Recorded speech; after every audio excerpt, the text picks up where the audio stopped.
Swaraj IAS के digital platform में आपका स्वागत है।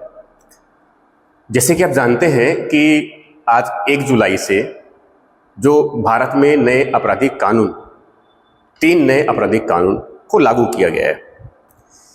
ये 3 नए आपराधिक कानून है। एक ऐसा कानून है जिसमें अपराध क्या है, अपराध से संबंधित दोष सिद्ध कैसे किए जा सकते हैं या फिर इसमें दंड किस तरह से होंगे, ऐसे कई बातें हैं ये। तो हम उस 3 जिनको आपराधिक कानून कहा जा रहा है, भारतीय न्याय संहिता, नागरिक सुरक्षा संहिता, साक्ष्य अधिनियम, उस तीनों अधिनियम के बारे में हम बातें अभी नहीं कर रहे हैं इस लेक्चर में। हम जो बातें कर रहे हैं आज कि भारत में जो आपराधिक न्याय तंत्र है, भारत में जो आपराधिक न्याय तंत्र है, इस आपराधिक न्याय तंत्र का जो इंडियन क्रिमिनल जुडिशियल जो सिस्टम है, इसका संवैधानिक आधार क्या है। भारत के संविधान में ऐसा क्या प्रावधान है जिसने भारत में आपराधिक न्याय तंत्र को स्थापित किया। हम उन आधारों की बात कर रहे हैं जिनका संबंध भारत के संविधान से है। तो भारत के संविधान में भारत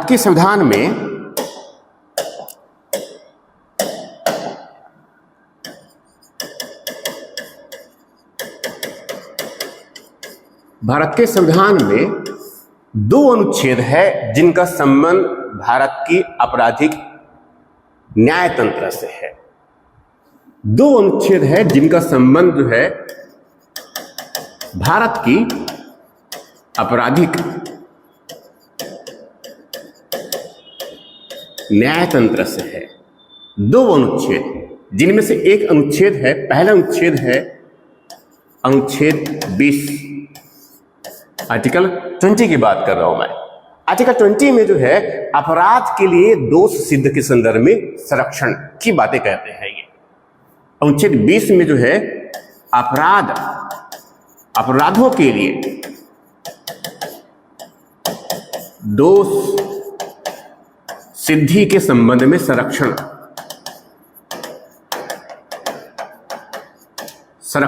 की बातें कर रहे हैं। मतलब इसमें एक बात कही गई है अपराध का, अब दूसरी बात कही गई है इसमें दोष सिद्धि के संदर्भ में। दूसरा जो अनुच्छेद है जिनका संबंध भारत के आपराधिक न्याय तंत्र से संबंधित है, वह है अनुच्छेद 22। वह है अनुच्छेद 22 जिनमें कुछ दशाओं में गिरफ्तारी और निरोध से संरक्षण से संबंधित प्रावधान है। कुछ दशाओं में गिरफ्तारी और निरोध, डिटेंशन से संरक्षण से संबंधित प्रावधान है। ये 2 अनुच्छेद है जिसने भारत में आपराधिक जो न्याय तंत्र है उसका ये संवैधानिक आधार है। ये संवैधानिक आधार है। मतलब भारत के संविधान में जो है जो प्रावधान है अपराध से संबंधित या फिर पुलिस से संबंधित, विधि से संबंधित, न्यायालय दंड से संबंधित या फिर जेल से संबंधित, ये मुख्य बातें यही है। मतलब ये है कि इसमें अपराध क्या है, अपराध को दोष सिद्ध कब कैसे किया जाए, या फिर यदि मान लो कोई अपराध कहा जा रहा है तो अपराध कब माने जाएगा, कोई विधि, तो विधि के प्रचलन है या नहीं है, या फिर विधि के प्रचलन में अगर नहीं है तो फिर किस प्रकार से और कितनी मात्रा में उनको दंड दिया जाएगा, यही सब बातें हैं। मतलब ये हुआ कि इस दोनों अनुच्छेदों के जो कंपोनेंट है, मुख्य जो कंपोनेंट है, इसके अगर अवयव की बात करें जिसमें इसकी बातें कही गई है, जिसमें इसमें इस दोनों अनुच्छेदों में जो बातें कही गई है उनके अवयव की बात करें तो ये जो है विधि की बात कर रहे हैं। पहली बात इसमें विधि की बात कर रहे हैं। दूसरा इसमें ये पुलिस की बातें करते हैं ये, और साथ में यहां जो है न्यायालय की बातें कर रहे हैं, और साथ में यहां जो है दंड की बातें कर रहे हैं और साथ में यहां जेल की बातें कर रहे हैं। यही मुख्य बातें, मुख्य कंपोनेंट इनके यही है। मगर भारत के संविधान में जो है विधि, पुलिस, न्यायालय और दंड, इससे संबंधित जो है सीधे तौर पे प्रावधान है। क्यों? क्योंकि ये जो है संवैधानिक विधि, ये संविधान में विधि के द्वारा प्रवर्तित है, ये विधि के द्वारा स्थापित किया गया है। जबकि जेल बेसिकली जो है एक एग्जीक्यूटिव प्रोसेस है, ये एक प्रशासनिक कार्य है। इसीलिए भारत के संविधान में इस जेल से संबंधित ऐसा कोई प्रावधान नहीं है। जो संवैधानिक प्रावधान में विधि से संबंधित है, पुलिस से संबंधित है, न्यायालय और दंड से संबंधित प्रावधान भारत के संविधान में उल्लेख है। जबकि जेल से संबंधित जो प्रावधान है, क्योंकि एक प्रशासनिक कार्य है, इसीलिए इनको प्रशासनिक विधि के द्वारा नियमित किया जाता है। अब उनमें विशेष रूप से हम समझ रहे हैं, विशेष रूप से समझेंगे। अब दो अलग अलग अनुच्छेद है, तो इस आज के इस लेक्चर में मैं केवल एक अनुच्छेद 20 को समझूंगा, 20 को समझाएंगे, 20 को समझेंगे कि कैसा क्या प्रावधान है अपराधों के लिए दोष सिद्ध के संदर्भ में संरक्षण। मगर विशेष रूप से हम अपने परीक्षा के दृष्टिकोण से समझेंगे, एग्जाम के दृष्टिकोण से, कि लोक सेवा आयोग के द्वारा प्रारंभिक परीक्षा में और साथ में मुख्य परीक्षा में ऐसे क्या प्रश्न इससे संबंधित पूछे जा सकते हैं। तो अनुच्छेद 20 की बातें करते हैं हम।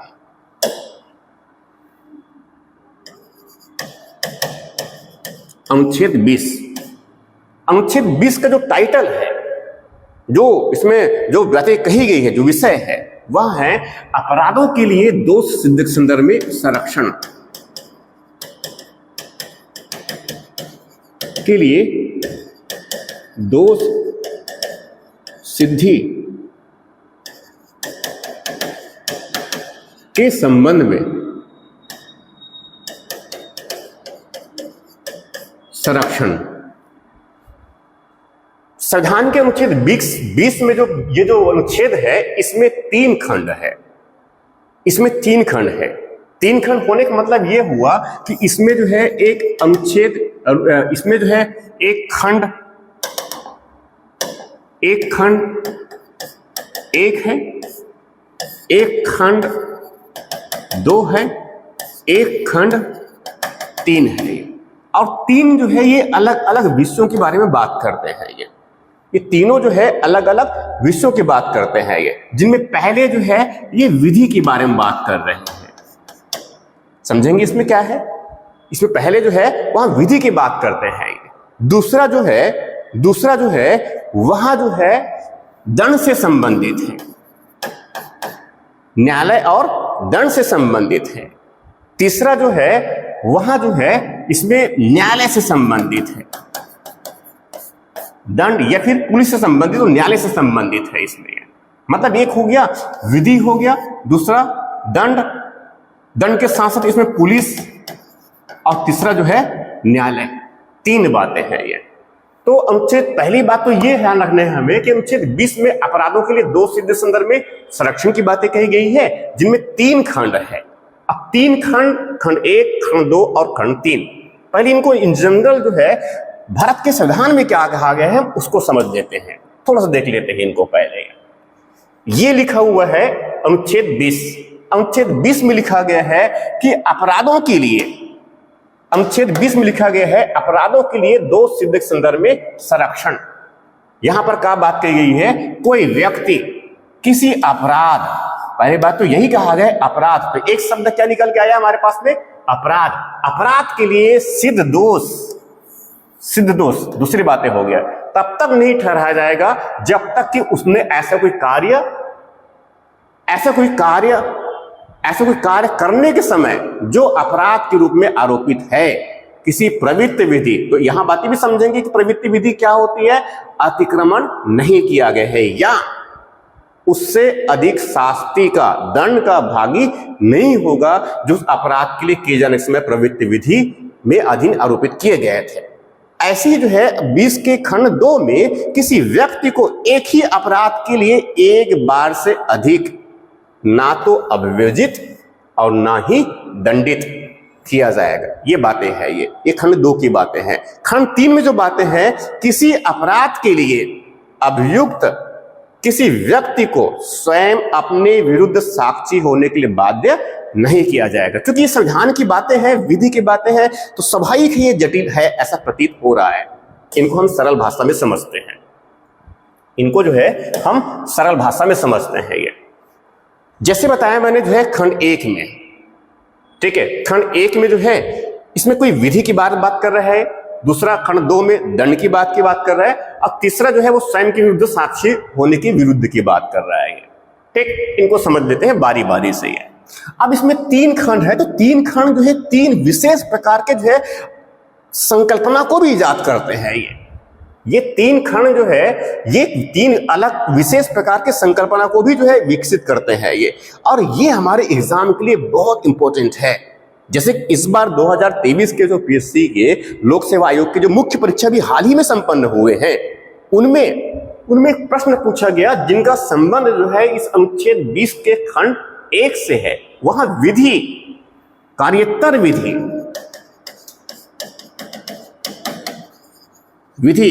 कार्योत्तर विधि, यही प्रश्न पूछा गया था हाल ही में।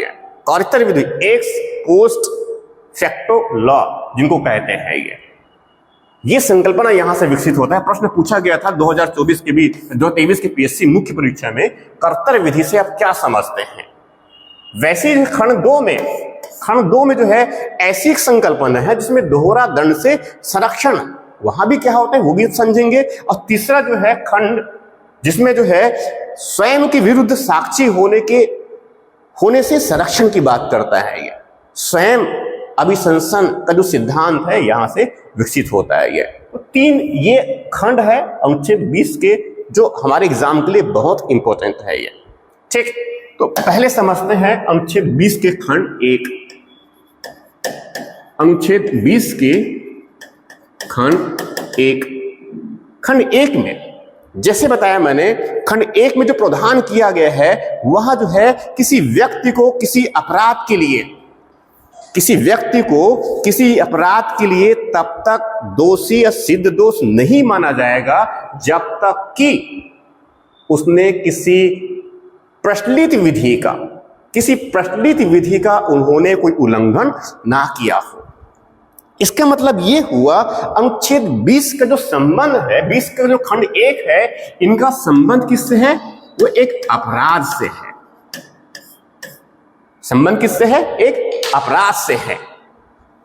मगर हम ये भी जानते हैं कि भारत के संविधान में कहीं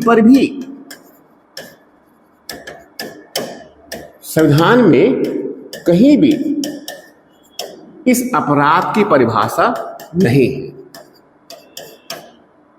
अपराध की परिभाषा नहीं है, मतलब भारत के संविधान में इस अपराध को परिभाषित नहीं गया है। इसकी जो परिभाषा है, इनकी जो परिभाषा है वहां साधारण, यहां जो है जो आपराधिक जो प्रक्रिया संहिता है हमारी, जो क्रिमिनल जो प्रोसीजर जो कोड था 1973 का, उसमें धारा 2N है। मतलब इसकी परिभाषा अगर देखें तो ये जो है एक धारा है, धारा 2N सीआरपीसी 1973 का, सीआरपीसी 1973 का, इसमें परिभाषित किया गया है कि अपराध क्या होगा। और वैसी एक और जो है बहुत महत्वपूर्ण जो है एक अधिनियम है, पुराना अधिनियम है, उनकी धारा 38 में, जिनको कहते हैं साधारण खंड अधिनियम, जिनको कहते हैं साधारण खंड अधिनियम। साधारण खंड अधिनियम जो है 1897,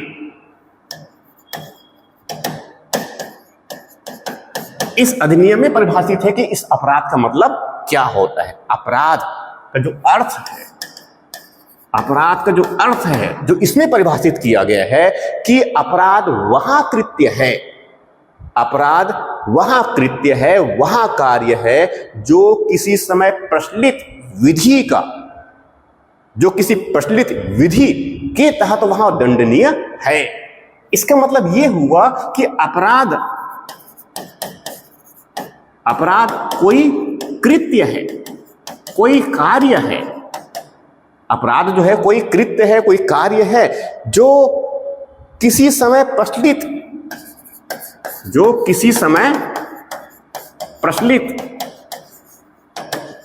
विधि के तहत दंडनीय है।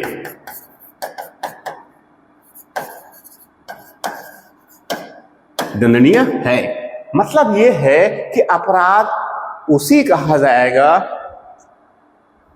कहा जाएगा जो जब कोई काम किया गया उस समय उसके लिए जो विधि संबंधित जो विधि है उस विधि में उस कार्य को अपराध के रूप में घोषित किया गया है और उसके लिए दंड का प्रावधान किया है, तभी उस कार्य को अपराध माना जाएगा।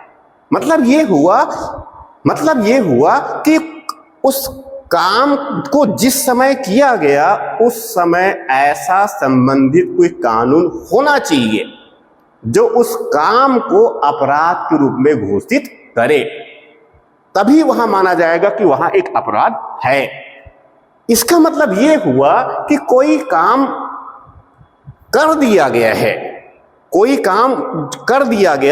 काम करने के बाद में यदि मान लो कोई कानून बनाया जाता है और उस कानून में उस कार्य को यदि अपराध घोषित किया जाता है, फिर से जैसे उनके मान लीजिए कि कोई काम जो है अभी हमने कुछ दिन पहले किए, उस समय वहां कोई अपराध के रूप में स्थापित नहीं था, क्योंकि कानून में वैसा कोई प्रावधान नहीं था कि उस कार्य को अपराध के रूप में घोषित करे। मगर अब नए कानून में यदि मान लो जो है उस कार्य को जो पहले किया गया था उनको यदि मान लो अपराध के रूप में घोषित कर दिया जाता है, तो चूंकि वहां पहले किया गया था और उस समय ऐसा कोई कानून प्रचलन में नहीं था, तो ऐसे कानून नहीं था, इसीलिए उस कार्य के लिए आज कानून को लागू करके कोई दंड नहीं दिया जाएगा। मतलब यह है, यहीं से एक संकल्पना विकसित होती है, जिसे कहते हैं कार्योत्तर विधि।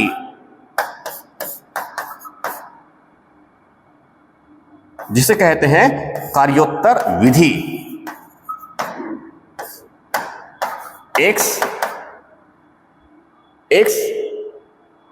पोस्ट फैक्टो लॉ,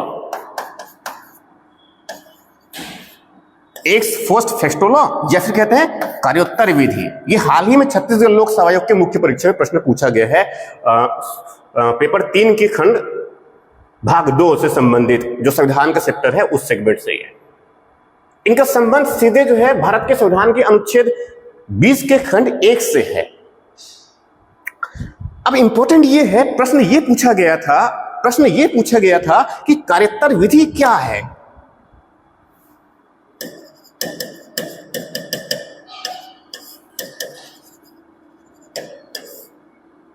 कार्योत्तर विधि क्या है? जैसे हमने भी समझे कि किसी व्यवहार को, किसी कार्य को तब तक अपराध नहीं समझा जाएगा या फिर तब तक वहां दंडनीय नहीं होंगे जब तक उस समय उस कार्य को अपराध और दंडनीय घोषित करने वाला कोई विधि का प्रचलन ना हो।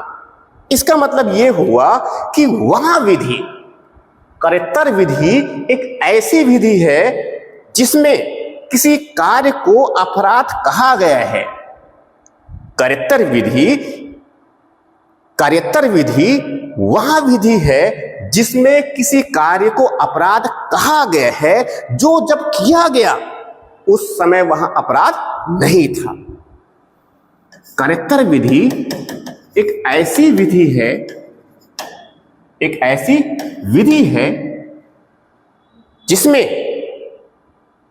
जिसमें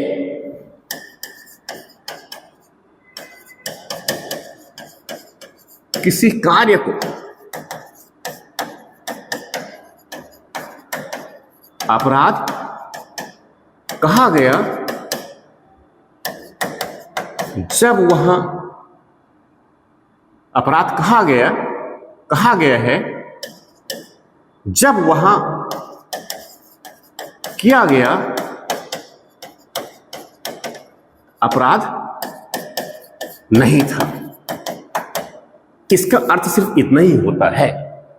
प्रश्न पूछे गए थे इनसे, करेक्टर विधि क्या होता है? तो करेक्टर विधि क्या है कि वह विधि है जिसमें किसी कार्य को अपराध कहा गया है जो जब किया गया था उस समय वहां अपराध नहीं था। यह है करोत्तर विधि।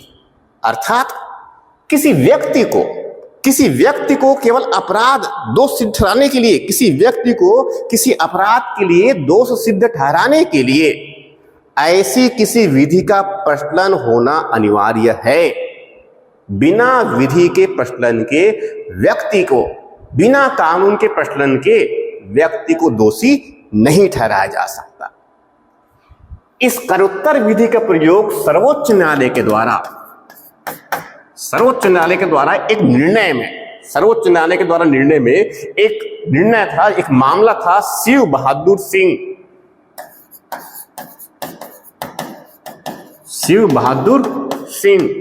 बनाम versus state of MP versus state of Madhya प्रदेश।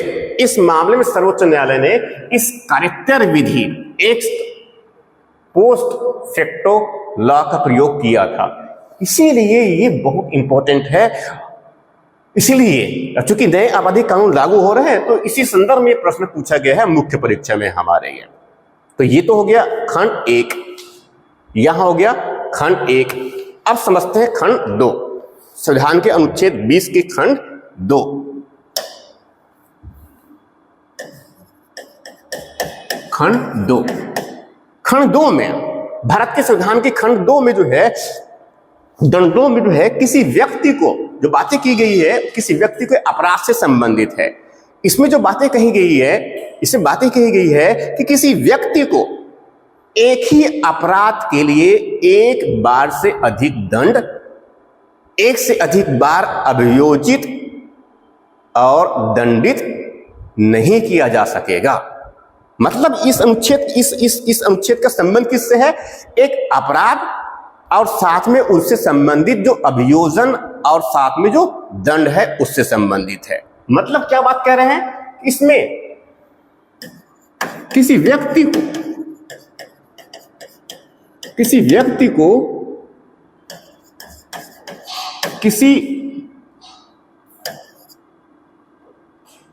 किसी एक अपराध के लिए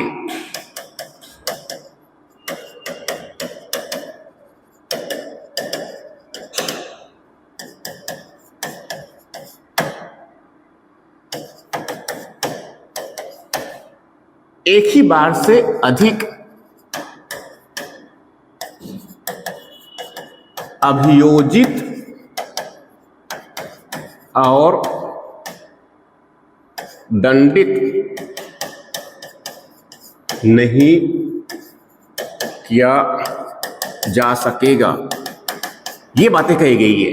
मतलब ये है सामान्य भाषा में कि कोई व्यक्ति है, उसने कोई एक अपराध कर दिया, एक अपराध जो संबंधित अपराध है, तो उस अपराध के लिए केवल एक ही बार अभियोजित और दंडित किया जा सकेगा। एक से अधिक बार इनको अभियोजित और दंडित नहीं किया जा सकता। ये जो प्रावधान है, ये भारत के संविधान में जो अमेरिकी संविधान है, अमेरिका की जो संवैधानिक प्रणाली है वहां से लिए हमने। अमेरिकी जो संवैधानिक प्रणाली है ये हमने जो है यूएसए के संविधान से लिए हैं हमने। अमेरिका के संविधान में जो प्रावधान है वहां है अभियोजन और दंड, दो बातें हैं। इनमें जो संविधान का जो 5वां संविधान संशोधन है अमेरिका में, इनके जो है जो 5th जो कॉन्स्टिट्यूशन अमेंडमेंट है वहां से हमने ली है। इसमें जो प्रावधान किया गया है वहां है अभियोजन या दंड। यहां जो प्रावधान है अभियोजन और दंड की बातें हैं, मगर हमने भारत के संविधान में प्रावधान किया गया है अभियोजन और दंडित, प्रोसिक्यूशन और जो है पनिशमेंट की बातें हमने, तो दोनों की बात कर रहे हैं। मतलब ये हुआ कि यहां पर जो है प्रावधान जो किया है, इससे एक संकल्पना का विकास होता है, एक संकल्पना का विकास होता है, एक संकल्पना के विकास होता है कि किसी व्यक्ति को एक ही अपराध के लिए एक से अधिक बार दंड नहीं दिया जाएगा। मतलब दोहरी दंड से, दोहरे दंड या जोखिम से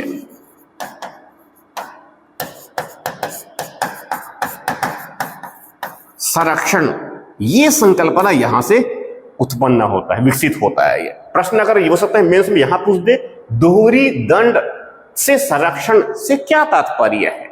इसका तात्पर्य क्या है? इसका तात्पर्य क्या है? तात्पर्य क्या है कि किसी व्यक्ति को किसी अपराध के लिए एक ही बार, एक अपराध के लिए एक से अधिक बार इनको अभियोजित और दंडित नहीं किया जा सकता। ये भारत के संविधान में ऐसा प्रावधान है। ये हो गया अनुच्छेद 20 के खंड 3। ऐसी जो है अनुच्छेद 20 के खंड 3 की जो बातें हैं, अनुच्छेद 3 की जो बातें हैं वहां बहुत इंपॉर्टेंट है। 3 की जो बातें बहुत इंपॉर्टेंट है। बहुत इंपॉर्टेंट ये इसलिए है क्योंकि इसमें जो है किसी अपराध के लिए अभियुक्त किसी व्यक्ति को, अपराध के लिए कोई व्यक्ति अगर अभियुक्त बना दिया गया है तो उस व्यक्ति को स्वयं के विरुद्ध साक्षी होने के लिए बाध्य नहीं किया जाएगा। ये प्रावधान है। मतलब इसमें प्रावधान ये है कि किसी व्यक्ति को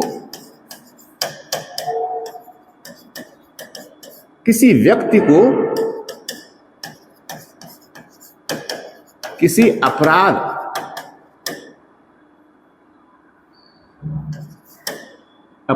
के लिए व्यक्ति को अपराध के लिए अभियुक्त, जिस व्यक्ति को अपराध के लिए अभियुक्त किया गया है, किसी व्यक्ति को स्वयं के अपराध के लिए, इस व्यक्ति को स्वयं के विरुद्ध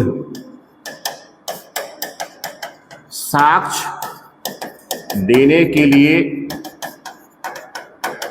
बाध्य नहीं किया जाएगा। सरल भाषा में इनको कहा जाए तो यहां बहुत समान सी बातें कह रहे हैं कि कोई व्यक्ति को स्वयं के विरुद्ध साक्षी देने के लिए बाध्य नहीं किया जाएगा। मतलब दबाव दे करके जो है व्यक्ति को स्वयं के विरुद्ध गवाही देने के लिए ऐसा बाध्यता नहीं है। तो ये बातें जो कह रहे हैं यहां जो है स्वयं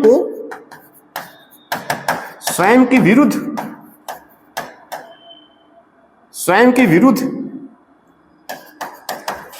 साक्षी होने से ये संरक्षण प्रदान कर रहे हैं। ये तीसरी संकल्पना है इसमें से। तो इस प्रकार से जो है भारत के संविधान में जो 3 अनुच्छेद है, तीन खंड है अनुच्छेद 20 के, जिनमें से एक अनुच्छेद 20 की बात की तो खंड 1 है, जिनमें कार्योत्तर विधि की बात करते हैं। कार्योत्तर विधि का मतलब ये हुआ कि तब कोई जो प्रचलित कानून है उसके अनुसार ही उनको दंड दिया जाएगा। दूसरी बात इसमें है दोहरे दंड से अभिवंशन है। किसी व्यक्ति को जो किसी एक अपराध के लिए एक से अधिक बार उनको दंड नहीं दिया जाएगा।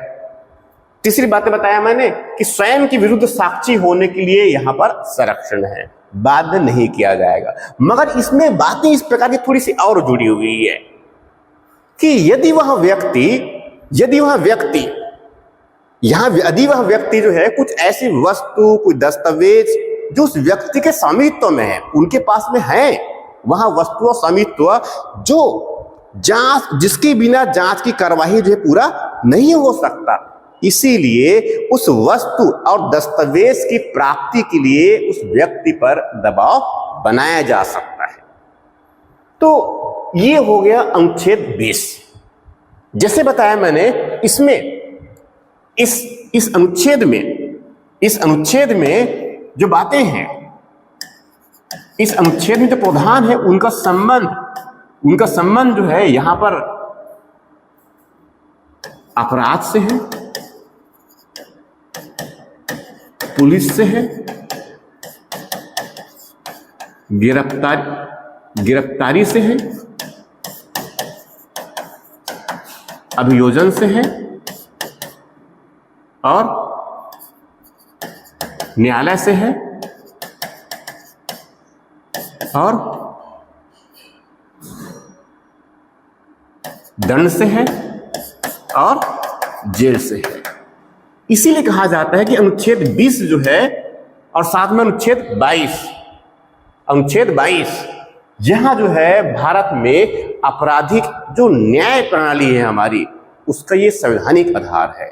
तो प्रारंभिक परीक्षा के दृष्टिकोण से तो यही याद रखना है कि भारत में आपराधिक न्याय तंत्र के संवैधानिक आधार से संबंधित कानून कौन कौन से है, तो वहां है अनुच्छेद 20 और अनुच्छेद 22। इस प्रकार के आज के इस लेक्चर में हमने अनुच्छेद 20 को समझे हैं, जिनमें खंड 1 है, खंड 2 है और खंड 3 है। ऐसे ही जो है इसमें एक और दूसरे जो अनुच्छेद बचे हुई है, विशेष अनुच्छेद 22, उस पर ही जो है मैं बहुत जल्दी से जो है एक नए और लेक्चर उपलब्ध करवाऊंगा। आप सबको बहुत बहुत धन्यवाद।